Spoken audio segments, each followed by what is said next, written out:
నమస్తే శేఖర్ గారు. నమస్తే మా. జానీ మాస్టర్ని శాశ్వతంగా తీసేశారు కొరియోగ్రాఫర్గా అని రకరకాల థంబ్నెయిల్స్ చూస్తున్నాను. అసలు ఇది ఎంతవరకు వాస్తవం? ఏం జరిగింది?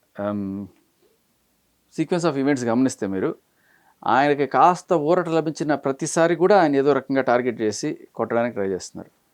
ఫస్ట్ టైం మీరు గమనిస్తే ఆయనకి ఇంటరిమ్ బెయిల్ వచ్చింది, అవార్డు తీసుకోవడానికి వెళ్ళొచ్చు అని చెప్పి. అది డిస్ట్రిక్ట్ కోర్టులో వచ్చింది.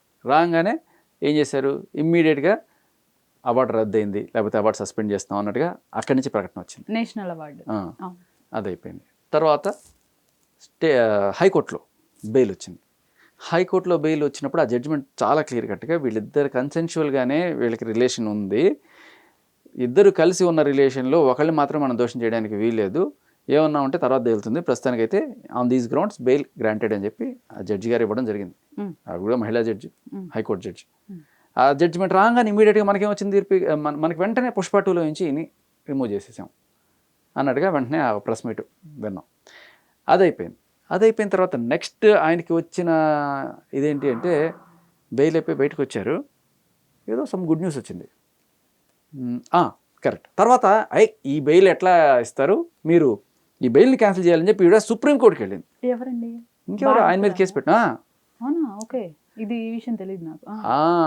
అదే మనది. అక్కడ ఏంటంటే సుప్రీంకోర్టుకి వెళ్తే అది కూడా అందరికీ తెలిసిపోతే మళ్ళీ వాళ్ళు డిఫెన్స్ గట్టిగా చేసేసుకుంటారేమో, అక్కడ కూడా ఏమన్నా ఆయన ఇరికించడానికి కష్టం అవుతుందేమో అనుకున్నారో ఏమో. మొత్తానికి ఇది ఎవ్వరికి తెలియకుండా చాలా చాప కింద నీరులాగా నడిపించారు. అంటే బెయిల్ వచ్చిన తర్వాత అది రద్దు, దాన్ని ఛాలెంజ్ చేశారు సుప్రీంకోర్టులో, ఈ బెయిల్ రద్దు చేయాలి, ఆయన లోపల వేయాలి తిరిగి అని చెప్పి.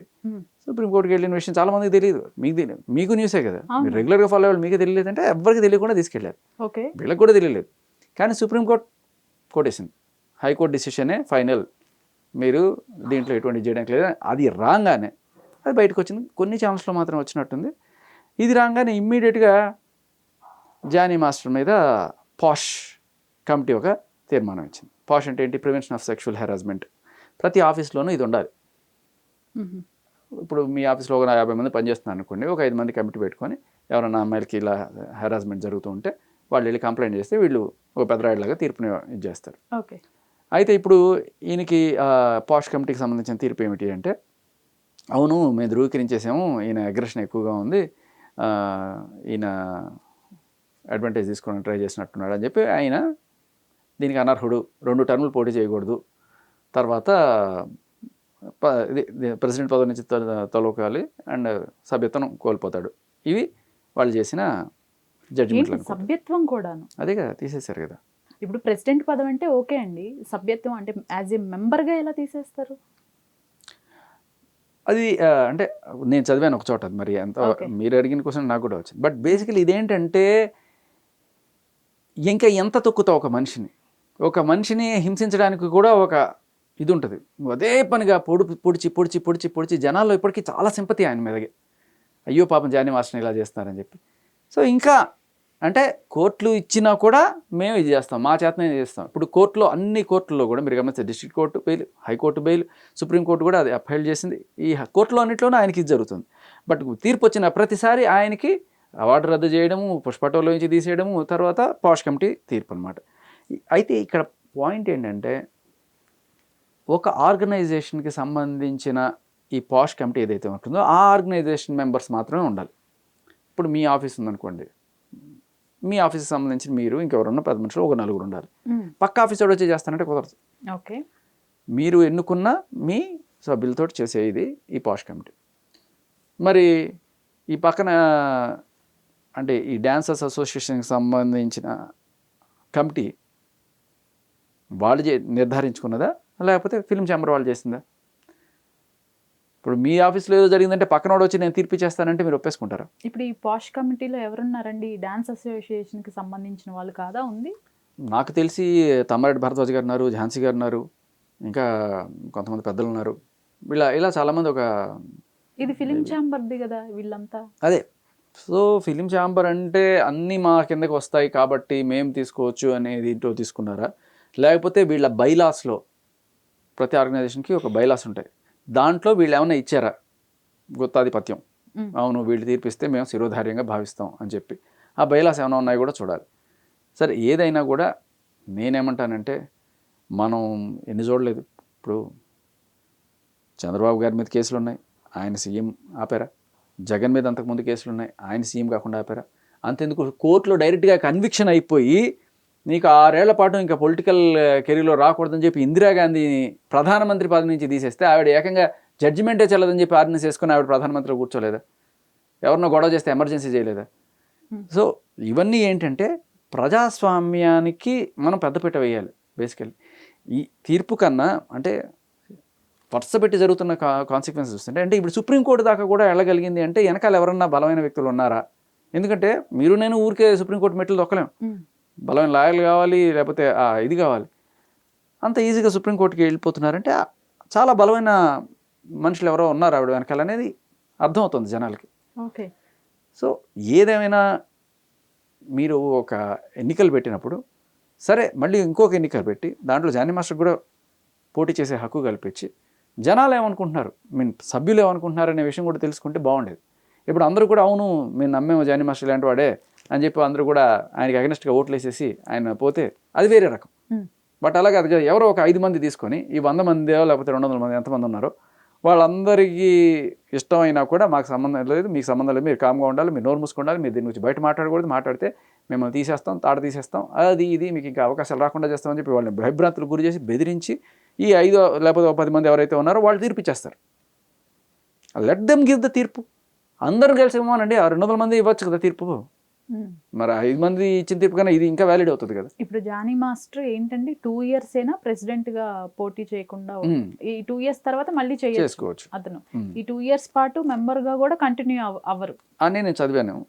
అది మరి ఎంతవరకు కరెక్ట్ అది మనం వెరిఫై చేయాలి. అంటే చాలా న్యూస్ లో నేను చూస్తున్న దాని ప్రకారం శాశ్వతంగా రద్దు శాశ్వతంగా రద్దు శాశ్వతంగా రద్దు అని చెప్పేసి పెడుతున్నారు. ఉండదు, అట్లా ఉండదు.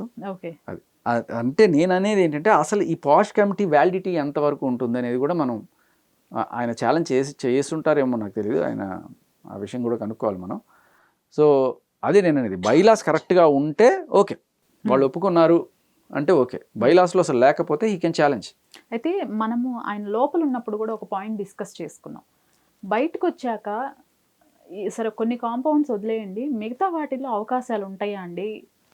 ఇప్పుడు ఆల్రెడీ ఉన్న పేరేదో వచ్చేసేసింది, దాన్ని బేస్ చేసుకునే అవకాశాలు ఉండబోతున్నాయా అనే పాయింట్ కూడా డిస్కస్ చేసుకున్నాం. ఇక్కడ చూస్తే ఇక్కడ ఇప్పుడు మెంబర్ నుంచి కూడా అవుట్ అయినట్లు ఇవాళ తెలుస్తోంది. బట్ అకార్డింగ్ టు మన ఫిల్మ్ దానిలో ఎవరైనా ఒకరు కొరియోగ్రాఫర్గా చేయాలి అంటే వాళ్ళకి మెంబర్షిప్ కంపల్సరీ ఉండాల్సిందే. ఈ డాన్స్ అసోసియేషన్లో కానీ డాన్స్ డైరెక్టర్స్ దానిలో కానీ ఉంటేనే కొరియోగ్రాఫర్గా పెట్టుకోవాలి అన్నది కూడా ఉంది. ఆ లెక్కన ఈ 2 సంవత్సరాలు ఆయనకి వర్క్ కూడా ఉండదు. అంటే మనిషి కడుపు మీద కొట్టడం కూడా ఇది బేసికల్. మరి ఆవిడకి ఏదైనా ప్రాబ్లం అవుతుంది, సరే ఈయన డిసిషన్స్ వల్ల అనుకుంటే ప్రెసిడెంట్ నుంచి తీసేసిన మెంబర్షిప్ నుంచి కూడా తీసేశారంటే లిటరల్లీ కడుపు మీద కొట్టడమే కదా. అంటే ఇంక ఎంత తొక్కి ఎంత సాటిస్ఫాక్షన్ ఇస్తాం. 37 రోజులు జైల్లో పెట్టారు మనిషిని, రకరకాలుగా అవమానించారు రకరకాల ప్రకటనలతోటి, అంత సరిపోట్లా. ఇంకా ఏదో చేయాలి. వీటన్నిటికీ అగైన్ పొలిటికల్ రంగు కూడా పులుముకుంటుంది. బయట విశ్లేషణలు గమనిస్తే మనం ఎంతవరకు మనం వాటిని నమ్మచ్చో కానీ, బట్ ఒకళ్ళు ఒక పార్టీ, ఇంకొకళ్ళు ఇంకొక పార్టీ. సో ఈ పార్టీ వాళ్ళని ఆ పార్టీ వాళ్ళు తొక్కడానికి ఎవరు బలవంతులు అయితే బలహీనలు తొక్కడం అనేది మనం చూస్తుంటాం. కానీ ఒక్కటే ఏమనిపిస్తుందంటే ఎవరన్నా ఒక కార్యకర్త నమ్ముకొని ఒక పార్టీలో చేరినప్పుడు, ఆ పార్టీ కోసం పనిచేస్తున్నప్పుడు, అది జనసేన కావచ్చు, టీడీపీ కావచ్చు, ఇంక ఏ పార్టీ అయినా కావచ్చు, ఆ పార్టీలో పనిచేస్తున్నప్పుడు అతనికి ఏదన్నా ఇబ్బంది వస్తే నీకు నేనున్నాను అని చెప్పి ఆ నాయకుడు వచ్చి నిలబడడం అనేది హర్షణీయమైన అంశం. అరే మన నాయకుడు రా, మన వాళ్ళు. ఇప్పుడు ఎందుకంటే జానీ మాస్టర్కి చాలా సింపతి ఉంది పబ్లిక్లో. అరే పాపం ఆయన అన్యాయంగా చేస్తారు. మీరు ఏ ఇంటర్వ్యూ అయినా చూడండి, కనీసం 100 కామెంట్ వస్తే 100కి 99 కామెంట్లు జానీ మాస్టర్ అయ్యో అన్యాయం జరుగుతుందనే ఉన్నాయి. తెలుస్తుంది పబ్లిక్కి చాలా క్లియర్గా. ఇంత తెలిసినప్పుడు కూడా మరి కార్యకర్త కోసం నాయకుడు నిలబడకపోతే మరి నాయకుడికి కూడా ఇది ఉండదు, క్రెడిబిలిటీ తగ్గుతుంది. సింపుల్ ఎగ్జాంపుల్ చెప్తా. పుష్ప సినిమా చూసారా మీరు? పుష్ప సినిమాలో కూలోళ్ళందరినీ పోలీసులు అరెస్ట్ చేసి లోపలేస్తారు. అప్పుడు మాట్లాడుకుంటారు, వీళ్ళని కొడితే ఏమవుతుందిరా, ఏమీ కాదు, కూలోడి కోసం పుష్ప వస్తాడా అంటే పుష్ప వచ్చాడు. అప్పుడు ఆ కూలోళ్ళలో ఒక ధైర్యం, కార్యకర్త తెగించి పనిచేస్తాడు. అప్పుడు అరే నా వెనకాల మా నాయకుడు ఉన్నాడని చెప్పి చేస్తాడు. అలా కూలోడి కోసం పుష్ప ఎలా వస్తాడో కార్యకర్త కోసం నాయకుడు వస్తే అది పార్టీని బలోపేతం చేస్తుంది, ఒక నమ్మకాన్ని ఇస్తుంది పనిచేయడానికి. కనీసం పార్టీ లీడర్ కాదు కదా, పార్టీ కార్యకర్తలు కూడా రెస్పాండ్ అవ్వలేదు కదండి అదే అదే అసలు. మీరు నేను రెస్పాండ్ అవుతున్నాం, జనాల కామెంట్లో రెస్పాండ్ అవుతున్నారు. అదే బాధ అనిపించింది నాకు. రైట్ శేఖర్ గారు, థ్యాంక్ యూ.